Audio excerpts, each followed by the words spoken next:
So let us thank God today. Praise ye the Lord. Flags and emblems. Visit us today. JD Furniture Store, we believe the things you choose for your home should last your family years to come. Whether it's a cozy furniture for your bedroom, living room, or kitchen appliances, we've got it all. Obsess over your home's comfort, and we'll obsess to ensure it's affordable with zero down options and home by you in no time. Visit JD Furniture showroom in Arima or www.jdfurniturestore.com to buy and apply today. Open weekdays only. Call or WhatsApp 219 3000 today.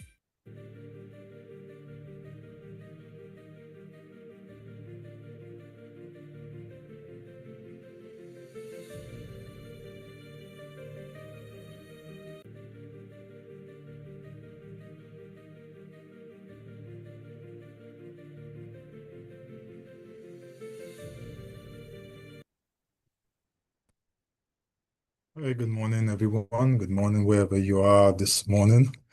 I am solo this morning. I was expecting to see my friend and sister, Sister Alison, but for some reason she's not on. And this morning I have a very interesting topic called the Bible, myths, and pagan stories. But before I get there, this is our last program for 2025. And we have been through a long year, a year of a lot of trials and a lot of ups and downs. But there are some people who brought us through this year by their prayers and some by their actual finances. And I welcome the prayers. I more than welcome the finances, because when I go to the radio, I cannot tell them that people are praying for me. I got to present finance. And there are some people who have kept us through this trying year. I want to start by the corporate people you see in our ads. That is JD Furniture, who have been with me we have been here for, this is next Sunday, our 24th year. And JDs have been with us for 16 of those 24 years, which is excellent. And have been there by our side and have guided us in every single way possible. Also, Baker's Flag and Emblem, who have been a very committed person to us, and we are happy that we can speak about Baker's Flag and Emblem also. And also the community hospital that came on lately with Dr. Carroll at the end of the year, last quarter. And we are grateful because we are here because there's a lot of finance that costs for this program to be on there. Thousands and thousands of dollars through the years.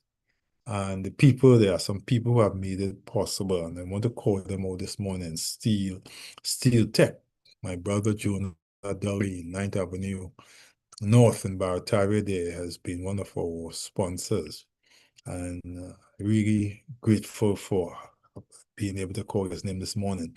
And then there's some churches in the South Caribbean Conference of Seventh-day Adventists, the Gospel Road Church, Brothers Road Church, the Londonville Church.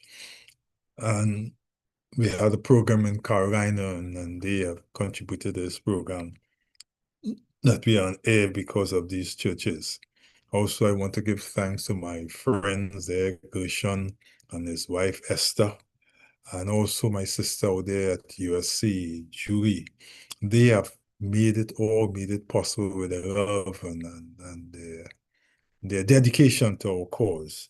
I also want to thank Stacy Mitchell and her husband out there in Cuba, who have also contributed to make sure that we're on air.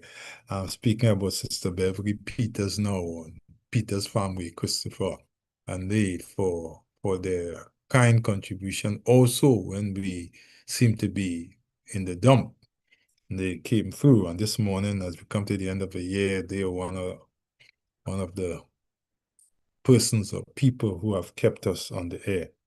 I want to give a shout also to my brother, Earl Thomas, who is not only contribute his finance, but who also give us the inspiration to keep going. I want to thank him this morning. Also, there are a couple pastors who have made it possible this year, and pastors giving time past, but I'm speaking about those who brought us through this year, like Pastor Brendan Thomas, who monthly contributes to this program. Also, Pastor Robert Liverpool and Pastor Ricky Ramdaff. They have also made it possible that this year that I can come at the last Sunday in the year and say, well, I can give thanks to people. This is a part of my Thanksgiving before I get into my program this morning. Also, sorry, also out there in New York, and there's some gift given in New York that I cannot see. I'm going to my phone here to make sure I get this thing right. But there's some gift given in New York that I am happy for. My sister Sister Lynette Greenwich, who I believe is listening to the program this morning. Sister Lynette Greenwich has been one of those faithful contributors to the program. And also, not only Sister Lynette Greenwich, but I also, oh God, this thing is telling me no, okay. Also, Sister Marion Khan, who have been a faithful contributor to this program from out there in New York. Also, my dear Sister June Allen. Sister Allen is a retiree, but Sister Allen want the work to go on. And she is one of the people that has been sponsoring the program. And I want to thank her tremendously this morning for the work that she's been doing. Also, out there in New York, this year, Sister Paul Gomez, and out there not in New York, but more in Michigan, Brother Dale Muir, and outside of them all, somewhere out there in England, Brother Hilton Moore. They are folks who have looked at the program and recognize that it's a program that is worth supporting, and they have done so by giving to the program. I also want to thank my brother Curtis Urbain for his dedication to us and for making it possible for us also. And Sister John from Gaspereau. Sister John from Gaspereau has been also one to give to the program, and I am grateful for her blessings. I'm grateful for that also. Also, Sister Grace Ramkisoon, a good friend of mine, and she also this year have made it possible that we could be on the air, and we have been on the air because of folks like that. And my dear Sister Jessica Cunningham, she's the wife of the late William Cunningham, who was my good friend, my best friend in ministry, and he went to sleep.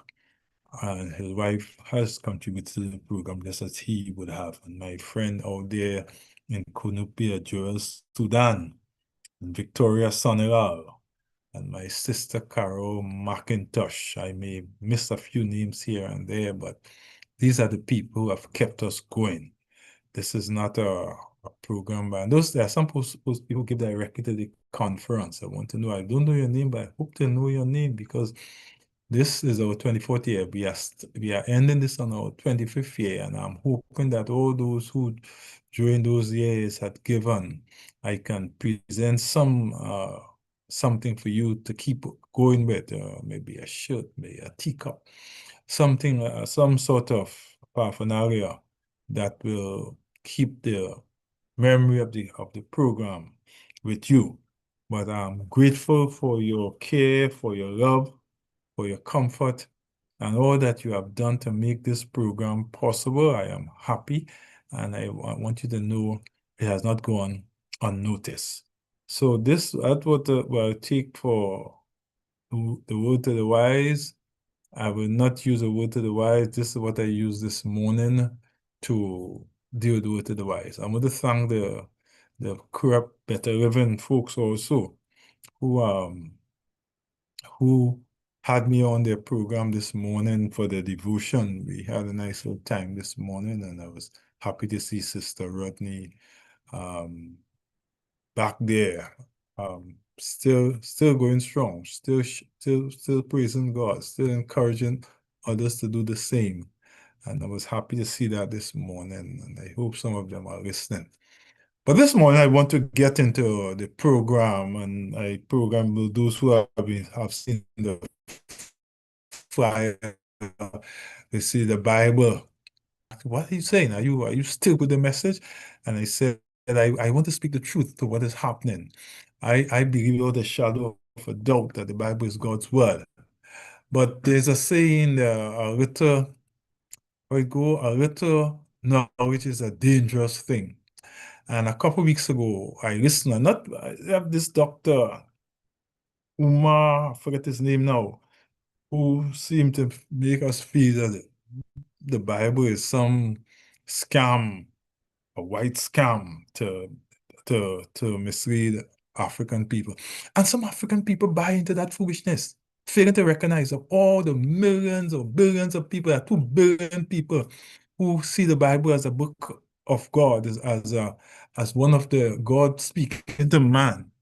In that 2 billion people, the smallest among of them are Africans. There are a lot of white folks and Chinese and Indians and all sorts of people. So to frame it into the context as something to mislead African people, it's so dumb, it's so stupid. But that's what some of these guys are saying. And a couple of weeks ago, I listened to a misguided cleric of sorts on a Pagan program while I was in Trinidad, attempting to use the Bible against itself in a most articulate manner. No, they come and they speak articulately, and some folks believe them because of how they sound that they are speaking the truth. Now, his attempt was to show that the Bible is not completely true, since man has tampered with the book, causing many errors. And when you say not completely true, I am always mixed. I almost got confused because what is truth? And when folks say this is not completely true, it baffles me. It baffles me when folks say things like that. He's not alone in this assertion, though, as ever so often zealous individuals who are fortunate, or I should say unfortunate, to have has come across cynical literature concerning the Bible, seek to make familiar pronouncement. I can see why they want to destroy this Bible.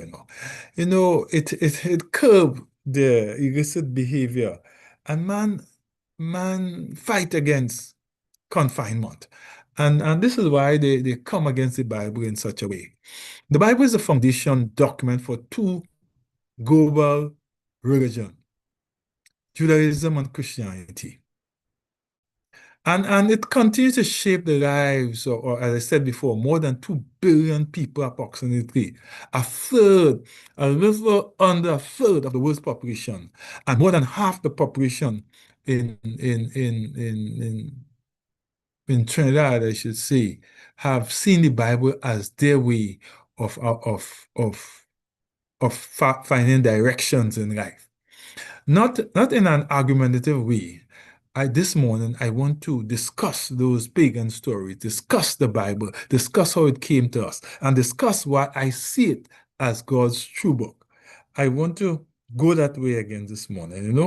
Well, I will not do it in an argumentative way, via a talk show or by debates, for the Bible warns against using God's word for argument and debate. But I just want to lay the facts this morning. Lay the facts in such a way that one can come across an understanding of why the word is like that. But I want to be honest about it. Let God knowledge, the knowledge of God, come to you through the truth of His word. I'm not going to make excuse for anything that is out there that will give people the impression that the Bible has been thrown together by some careless source. I'm going to speak it as it is this morning. To help correct some of the many misconceptions and pseudo-intellectual jargon that is swirling around, I've decided to condense a summary of the development of the Bible as we know it, while including its controversial elements. I'm not here to hide and somebody call me after and say, what about so-and-so? What about so-and-so? No. I'm not there this morning. This morning, I want to speak directly how the Bible came to be. Firstly, the Bible must be understood within the context of ancient Near Eastern culture, for the Bible reflects the ever-changing social and cultural milieu that has produced it. We got to understand everything that we do in our time will be shaped by the culture of the time. We can't do anything outside of the culture because culture is what transfigures and transform, and culture is what God, and culture is what we speak from and we act from. So anything that happens in our atmosphere, it will be done through culture. Whether it's politics, whether it's a Bible, whether it's healthcare, whether it's songs and dance, well, whatever we do will be done through culture. You can't have it any other way because culture is what shapes and forms and deal with who we are.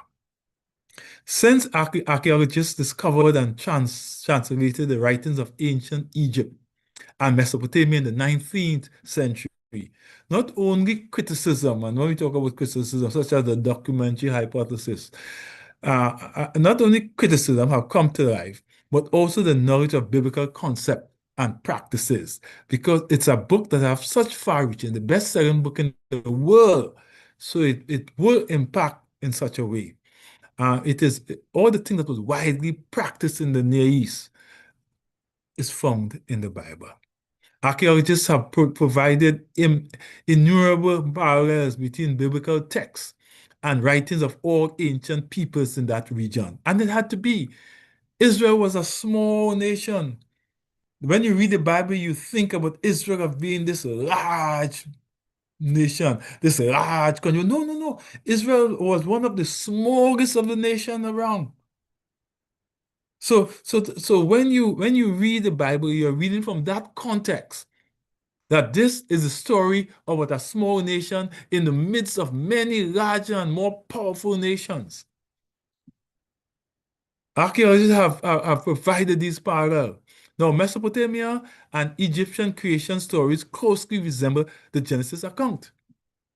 And the same thing in our time, the works of God and how we see Yahweh working as Christians, as people in Judaism. The same idea of power and control are all religious teachings in this culture. You see, our culture gives us meaning, it shapes us, it determines who we are. It's culture that create all those things. So the Mesopotamian, Atarsis, and Gilgamesh epics give astonishing similarities to Noah's flood story. And people say, yes, so you are speaking about Noah's flood, but look, the heathens had it, the pagans had that also. In fact, the conclusion in the book of Genesis with the story of Joseph and his brothers has a parallel with an old Egyptian tale of siblings rivalry, including the incident in which a wife tried to seduce a virtuous youth and falsely accuse him of attempted rape. Yes, that's in those pagan stories. How did it come to be? Is what we need to ask ourselves. Stories overlap and give credence to other stories. But there's one truth among all those stories. And how do you know? And this is what I want to deal with this morning, to help us not to be taken aback by every. I also something. I happen to have two sciences, sociology and theology. And I've come to understand, I have chosen two subjects that everybody feel they are. Once a man can vote, he believe he understands how society behaves. And he has a right to express those views of what happened in society. Same thing, once a man read a psalm, he feels a theologian, and he have a right to express and say what the Bible says. So these two sciences that I found myself in are layman science, because all laymen feel they understand the social world, why people behave the way they do. All laymen feel they understand that. And all people who may have a New Testament in the pocket feel they understand the Bible. It's not so. It's not so. But let it be. The Bible story of Moses' infancy in Egypt when the child was cast adrift in a basket on the Nile River, can be compared to a Mesopotamian story about the infant Sargon, who was abandoned in a waterful basket on the Euphrates River, only to be found by a gardener. That's a story. That's a story out there. Very similar to the Moses story. And Sargon went on to be a great warrior, but not only that, Sargon was visited by witches when he was born. And although the Bible never said about three wise men, people say it because Sargon was visited by three witches. That whole Christmas story is a pagan story, you know. It's a vile and wicked story, you know. It's a mimic and a mockery of God, you know. And Christians sell themselves into it. Some pastors will argue to tell you can keep it. It's witchcraft, you know. Everything about the Christmas is witchcraft. Everything. But it started with that Sargon story that sold its way into a Jesus Christ story. And it went on with Sargon, who, with the help of his patron Ishtar, and when it comes to Easter, this goddess Ishtar, the Babylonian goddess of love and war, became a powerful ruler, founding the world's first empire, paganism. And who, with the help, I'm sorry, and there are many Greek stories that all tell these tales, including the story of Dionysius, the only Olympian god born of a mortal mother, who, being born torn to pieces by the Titans, was raised by his divine father Zeus to immortal life. That's the Jesus story. And before I'm through, I'll make you understand how these stories ended up before, and how they were practiced in that area, and how the truth of God was being masked by the devil and his evil angels. This, those seem to be a familiar New Testament story of the life of Jesus. The similarities in the Bible with pagan mythology and cultures and the so-called biblical contradictions have caused skeptics, agnostics, and many Islamic scholars to view the Bible in a somewhat dubious manner. However, an honest, unbiased view of how the Bible came to be is necessary in understanding the incorporation of pagan myths and inconsistencies. The Bible is unlike most religious books, whose followers claim that God instructed someone to write through dreams or visions, or is a message given by angels as a document for man. The Bible is different from that. Those books were written one time or one place, one author. The Bible is different from that. The Bible evolved slowly over approximately 100 or 1100 years. It began with an oral tradition where stories were told over and over through Egypt and Mesopotamia in the then known world. People wrote before the Bible wrote. People wrote Bible stories before the Bible wrote Bible stories because it was an oral tradition. The woman would be at the sea and they would speak about the man Jesus, how he was crucified in Jerusalem. And those washerwomen would go home and tell their husband, you see that man who was doing all those miracles and things like that, he was killed today in Jerusalem. And when that story is told, them the men will go out when they go out on the sporting thing, they will tell that story also. So those stories were well known before they were written. In fact, the first writing of the New Testament came 30 years after Jesus died.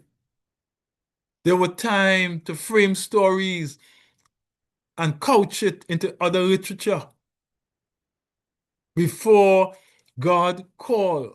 Remember Luke said he was writing not because he was inspired by God. No, Luke said, I'm writing, he told Timotheus, I'm writing because others have written. So there was when writing became bad, when the scribes were no more in charge and writing became germane about through anybody who can read. They started writing. Religious books started being written.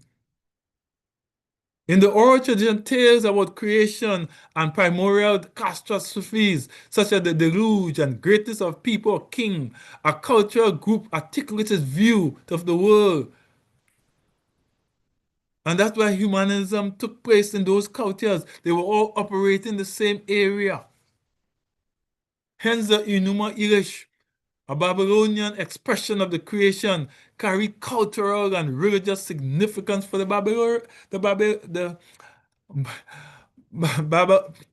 Babylonian. Sorry. Wow. In the absence of written documentation, stories were fashioned and expanded and adapted to suit times and places and peoples. That's how it came to be. With these adaptations, however, came the need for more and more gods and more priests or holy men. It came more and more. The holy men became the symbol of how the worship of God should be. But as they gained prestige and importance, that led to massive corruption, more and more corruption.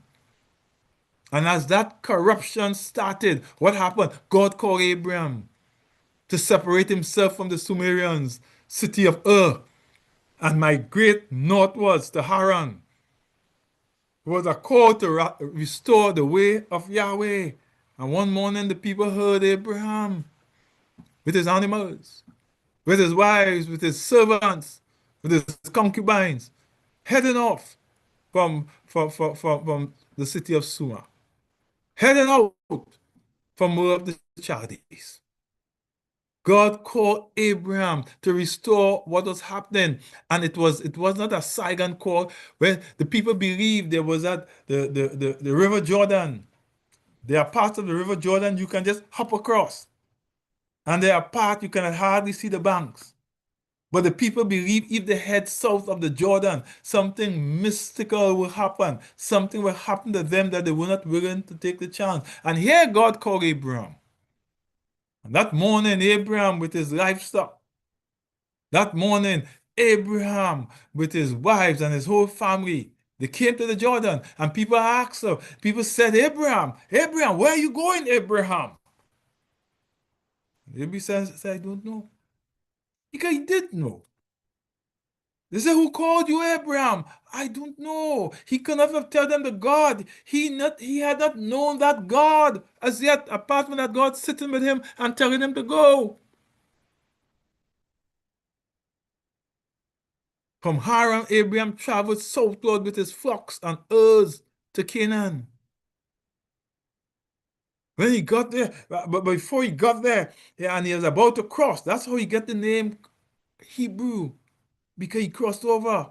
When he was about to cross, the people shouted, where are you going? And he stood there, and then he motioned his people to cross. And as they crossed, he shouted, Avil Arim. Avil Arim means he's a Hebrew. He's a Hebrew. He crossed over. And as he went with his family and his livestock, friend, I'm saying this to you. I'm saying this to you with that knowledge that this was a drama-filled event for God and his people. And as he came with all his livestock, and the Bible said, he said, a rim, and Abraham jumped over, and as he jumped over his cattle, his ox, his people, the people shouted, a rim, he's a Hebrew, he crossed over.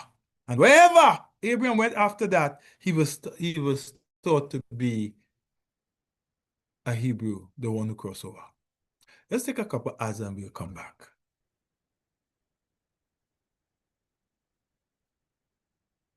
Because flags and emblems, we understand what these symbols mean. We craft each piece to carry the weight of our history, the brilliance of our future. The spirit that pushes us to the vibrant tapestry we are today, a flag witnesses it. Carry our story proudly. Choose Baker's Flags and Emblems. Visit us today. JD Furniture Store, we believe the things you choose for your home should last your family years to come. Whether it's a cozy furniture for your bedroom, living room, or kitchen appliances, we've got it all. Obsess over your home's comfort, and we'll obsess to ensure it's affordable with zero-down options and home by you in no time. Visit JD Furniture, showroom in Arima, or www.jdfurniturestore.com to buy and apply today. Open weekdays only. Call or WhatsApp 219-3000 today. For 62 years, the Community Hospital of Seventh-day Adventists has been writing stories of recovery, resilience, and renewal. Here, healing isn't just about medicine. It is about finding peace in a comfortable environment, strength in our state-of-the-art facilities, and hope in every interaction. At the Community Hospital, we are more than your healthcare providers. We are your neighbors, your friends, your family in healing. Your journey to wellness begins with a single call. Let's write your story of healing together. For all your health needs, give us a call at 622-1191 or visit our website, thecommunityhospital.org, to make an appointment today. Community Hospital of Seventh-day Adventists, where good private health care is affordable.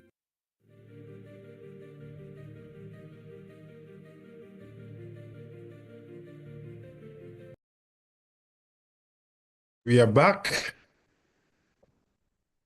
We are back. And as I was saying before we went off,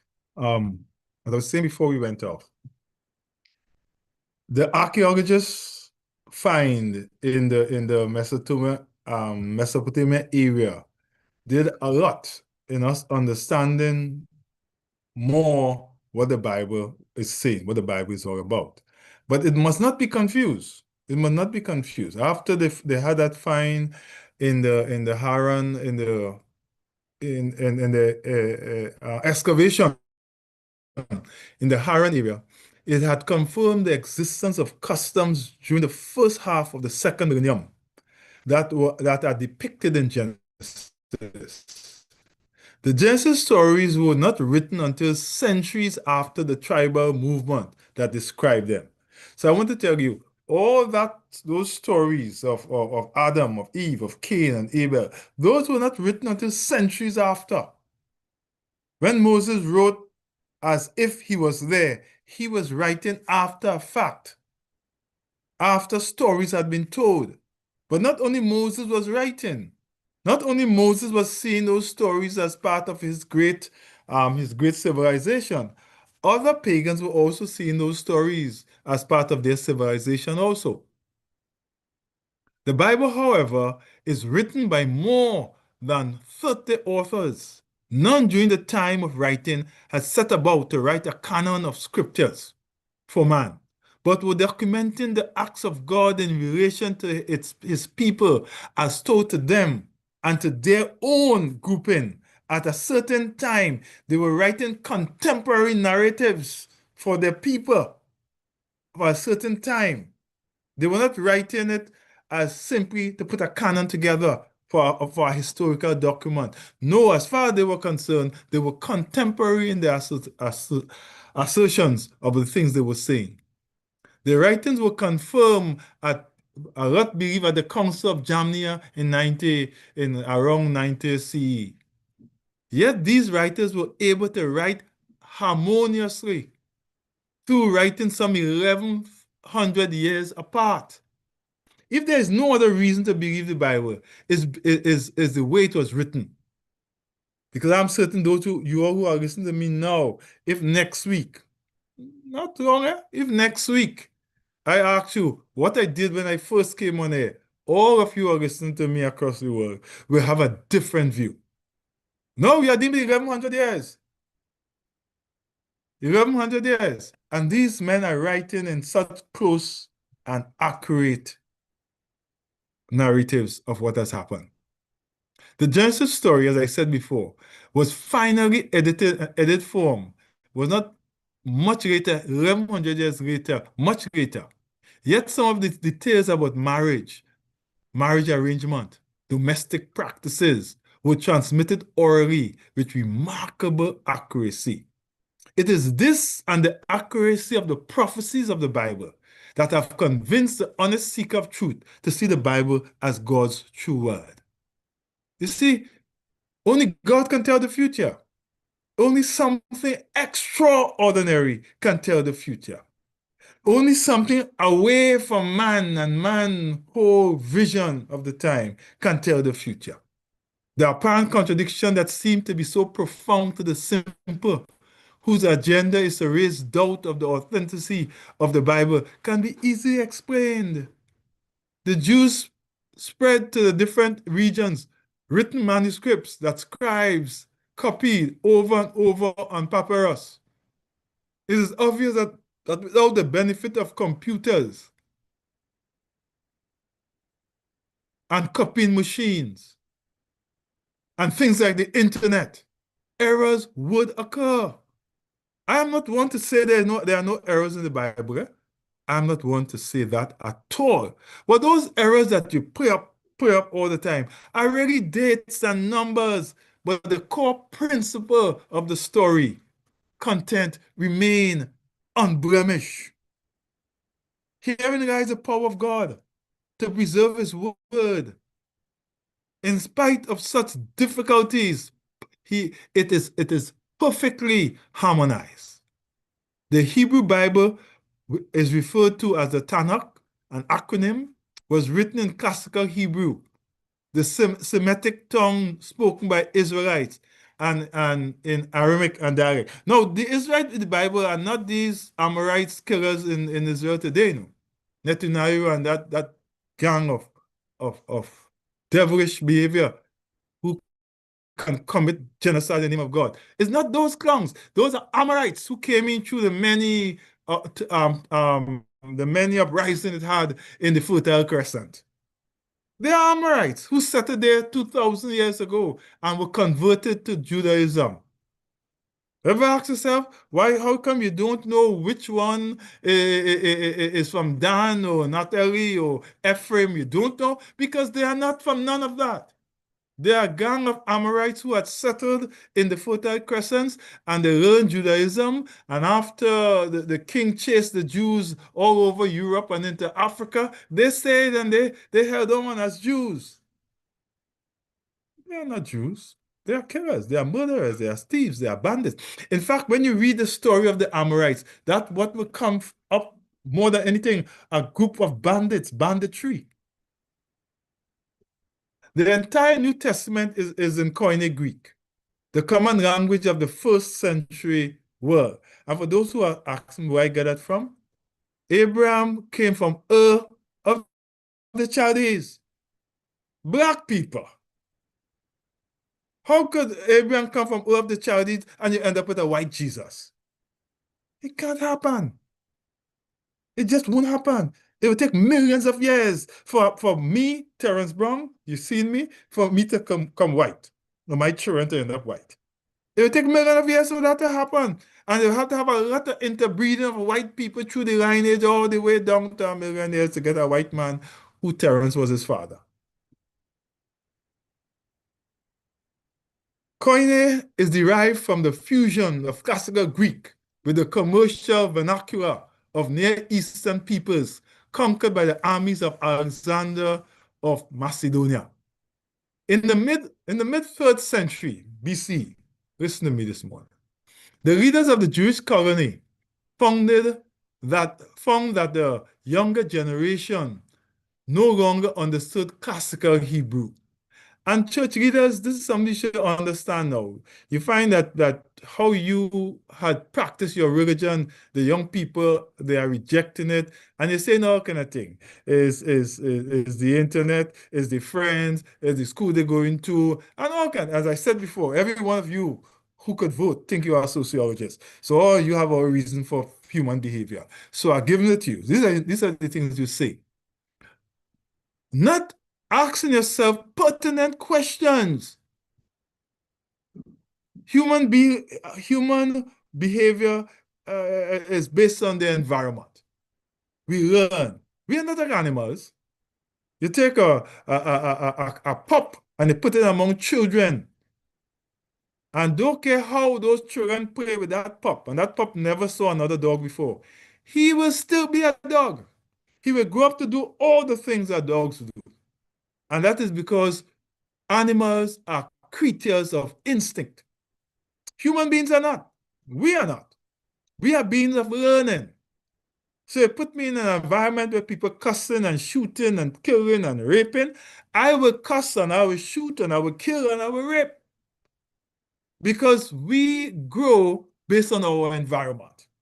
I'm speaking with this accent here. Right now I'm in the US. But I'm speaking that Trinidad accent. Why do you think is that? Why do you think that when I came to the airport, I didn't start speaking with a US accent? Because that's not how it works. We are formed, we are socialized by our surrounding. From since I was 2 years old, I was using this accent. How did I learn it? Something as low inflected as an accent, I learned it because my siblings were speaking it. My parents were speaking it. The school I went to, everybody around me was speaking it. And without knowing how I got it, I began to speak with this accent. And the reason the Hebrew recognized the children were no longer following them, they recognized the classical Hebrew. What they did? They appointed 72 scholars to translate the scriptures into Koine Greek so that the children will learn. What you need to do as church leaders, either you practice what you want your children to practice, or you begin to find ways to get them to practice.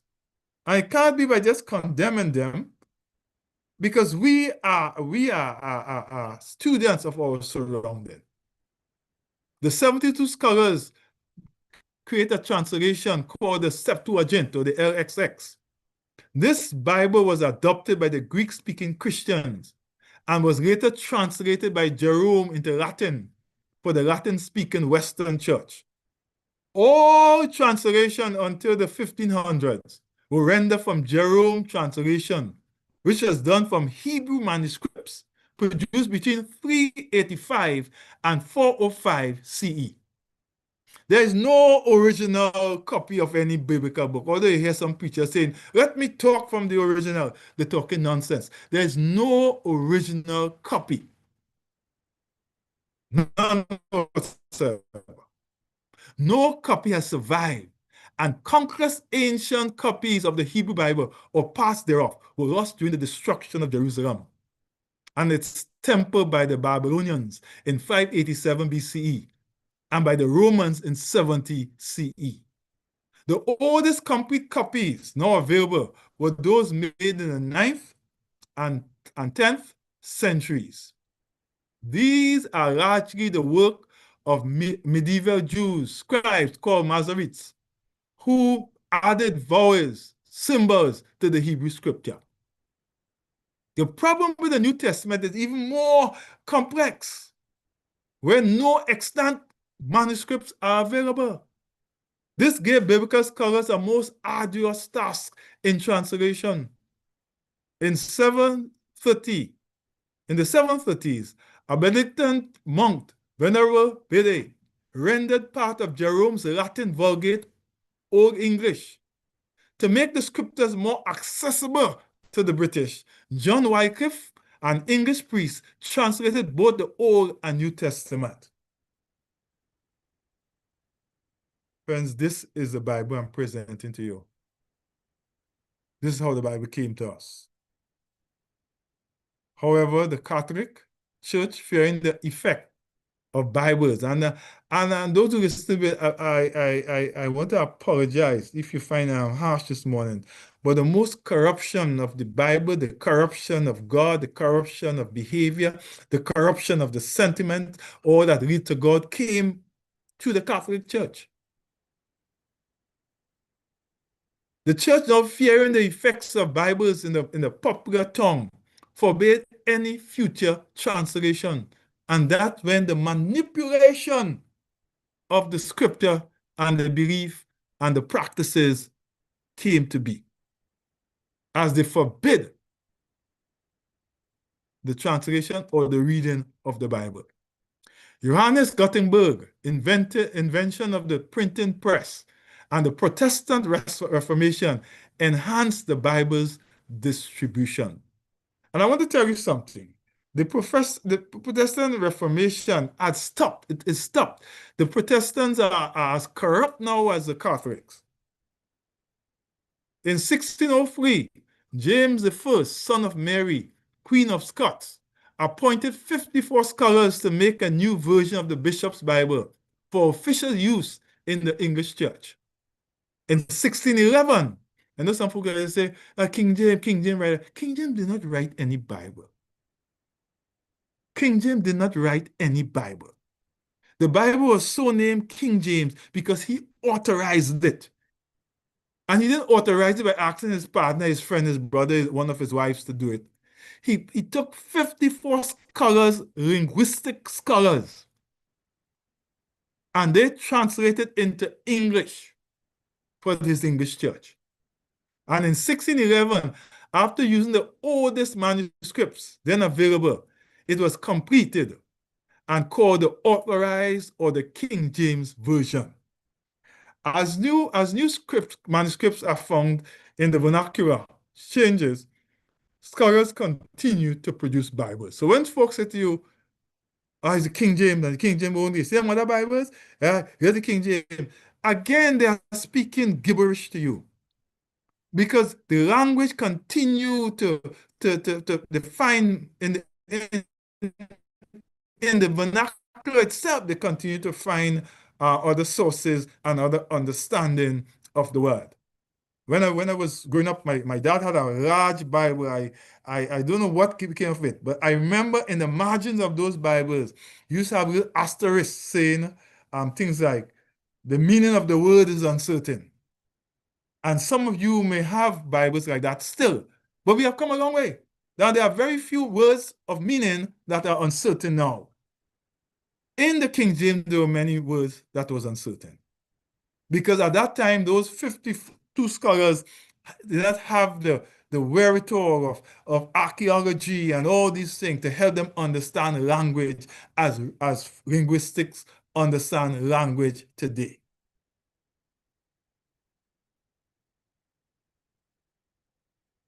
As new manuscripts are found in the vernacular changes, scholars continue to produce Bibles. It must be noted that while words and style may change, all latter versions remain consistent in content and structure. And I must say, don't be afraid of new versions unless it's written by one man. When we have 5 or 6 scholars, they don't have to get 54 anymore because we are brighter now. You don't need 54 linguists to do it. 3 or 4 can give you a good job once they are qualified so to do. The divergence in Christianity practice and beliefs today, which have accounted for so many different religious denominations, has more to do with importation of pagan concept into religion, not into the Bible, into religion, and cultural traditions into Christianity, than by misinterpretation of the Bible. You misinterpret it for yourself. But the practices, those pagan practices, have nothing to do with the Bible. How does a man practice? In an effort to promote these concepts as gods, many Christians use the Bible text and logic for support. Hence, unbiblical teachings as an immortal soul, taken from Greek and Gnostic tradition, Sunday sacredness from Mithraism and other Roman religion, and infant baptism. All those things are pagan concepts. They are not in the Bible. They have been incorporated into religion and religious practices. Easter, the god of fertility. That is the idea of Semiramis being born, having a son Tammuz without a husband because Nimrod was dead. And that's why you have that goddess Esther that we say Easter now. But that is the same Semiramis. It has nothing to do with the Bible. Do not confuse Christian practices with biblical doctrines. There's nothing to do with the Bible. And Christmas, nothing to do with the Bible. You won't find it in the Bible. You won't find the word or the allusion to it in the Bible. You won't find the practice in the Bible of giving gifts and putting up trees. You won't find that in the Bible. It is pagan to its core. It is devilish. It is witchcraft. That's what it's all about. When the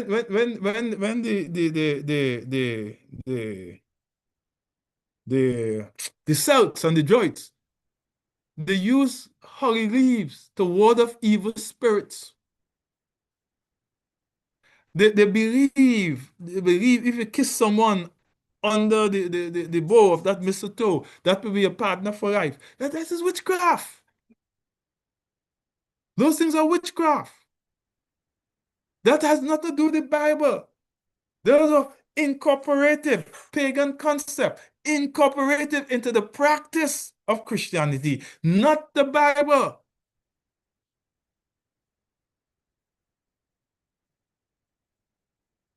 The whole idea of Ratusay and All Saints, witchcraft also. The Celts and the Druids believe that one day per year, the god Samhain will come back to earth. Samhain was a god of death. And they believe that one day per year, Samhain will come back to earth. And what they did, they went into the cemetery and they cleaned the graves of the dead loved ones, and so that and they lighted the fire that Samhain can walk through that period. And that's why you find Diwali, Halloween, All Saints, the same week in October. Because it is the same festival celebrated in different culture. You know, earlier when I tell you culture shapes what we do. You cannot live around a certain culture and it will not affect your family. It will not affect your worship. It will not affect your recreation. That cannot happen. Culture is what shapes everything. So in different cultures, they have that same celebration of light.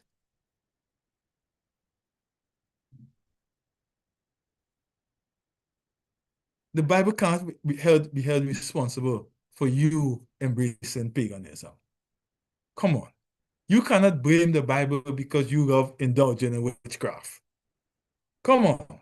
You cannot make a pagan story a Bible story because you have the will, you have the power, and you have the money to do it. You cannot. Or I should say, you should not. You should not. And every pastor, whether he's Methodist, Baptist, Seventh-day Adventist, who promote this thing, I'm saying to you that he's wrong, and he's acting on behalf of the devil. You cannot baptize pagan customs and make them Christian customs. And some folks say, well, you know, it's a time of the year that we can spread the news, and not one of them are doing that. At least when I was a young man, early teen and things like that, people used to come outside your house singing carols. At least they still were trying something. When last you heard somebody outside singing carols? At least they used to try to do it. But even after they sang their carols and things and they finished like that, they back to the whole atmosphere of I want a piece of pork, you know. They back to the whole atmosphere of festivity and revelry and drunkenness and all that. All that happens still, you know.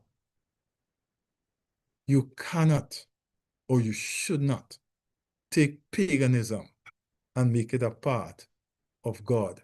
And worse yet, put it into the Bible. 3 wise men, nowhere in the Bible spoke of 3 wise men. The Bible spoke of 3 gifts.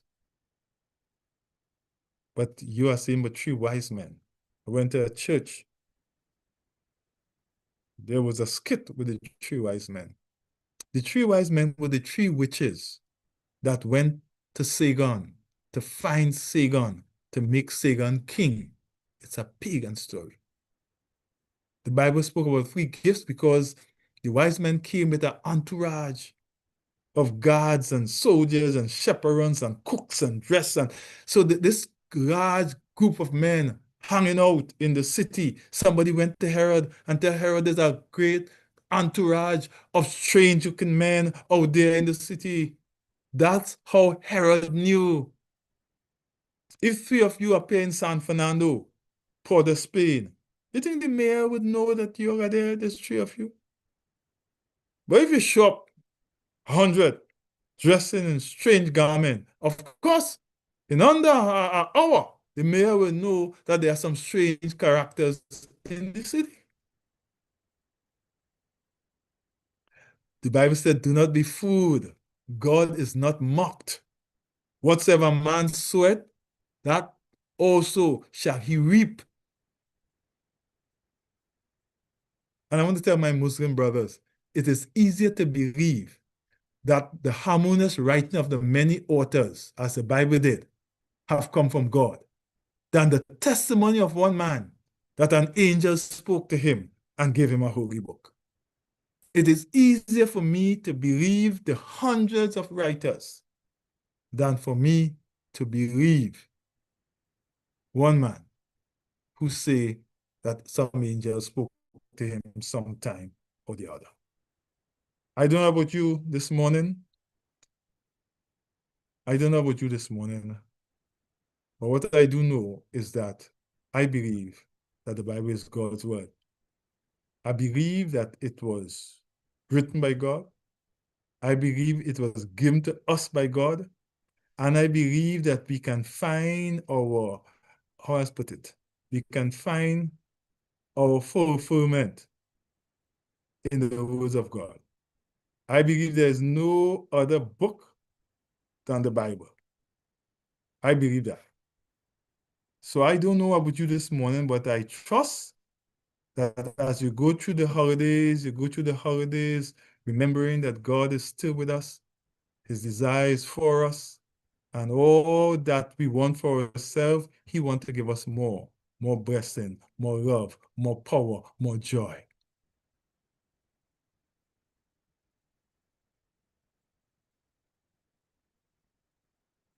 I want to say that God loves you.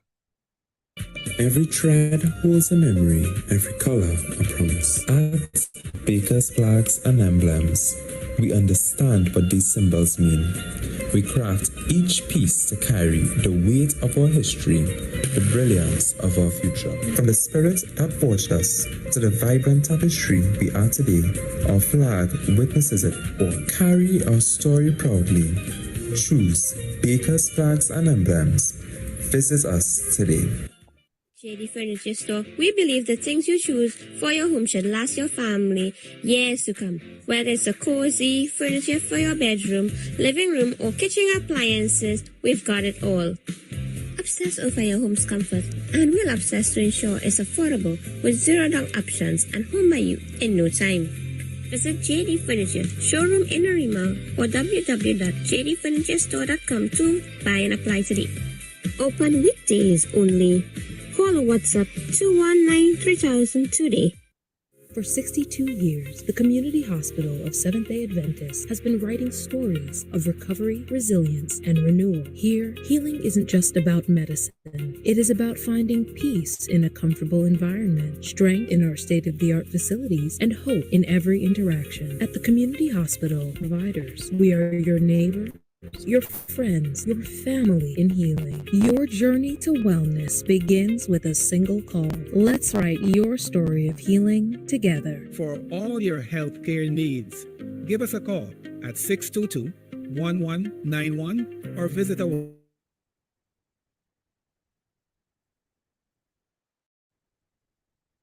website, thecommunityhospital.org, to make an appointment today. Community Hospital of Seventh-day Adventists, where good private health care is affordable.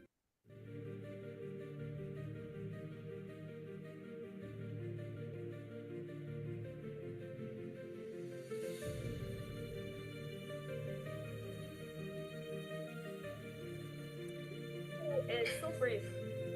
Wow. Mm. You got something running there. Well, folks, see you next week. Same time, same place. May God bless you and keep you